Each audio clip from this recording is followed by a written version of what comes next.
Welcome to माय अनादर blog. सकाळी मी लवकर उठून आंघोळ केली आणि नंतर माझा लगेच चहा असतो. मला सकाळी उठला की आंघोळ केली की लगेच चहा असतो आणि पावसाळ्यात असं चहा पिण्याची मजा काही वेगळीच असते.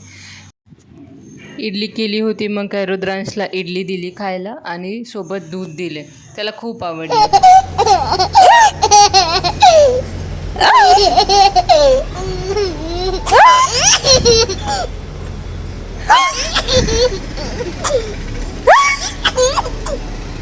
पिलू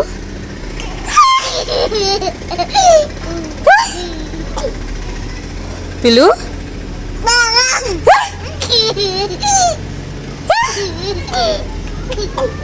इडली आणि दूध त्याने खाऊन झाल्यानंतर त्याने खूप मस्ती केली, खूप हसला तो. नंतर मी आमच्यासाठी मस्त गरम असं डोसा केले आणि बघू शकता किती भारी डोसे झाले होते, मस्त कुरकुरीत. पावसाळ्यात असं गरम गरम खाण्याची मजा पण काही वेगळीच असते. आणि डोसा खूप असा कुरकुरीत झाला होता, त्याच्यावर तूप टाकून मी डोसा खाते. पाऊस थांबला होता, मग रुद्रांशला खाली खेळण्यासाठी आणले. तो बॅट बॉल खेळत होता आणि ही लाकडी बॅट त्याला झेपतही नव्हती, पण तो ट्राय करत होता बॅट उचलून बॉलला मारण्याचे. मग त्याला तिथली एक दीदी त्याला शिकवत होती कशी बॅट धरायची आणि बॉल कसा मारायचा. त्याला खूप मजा येत होती.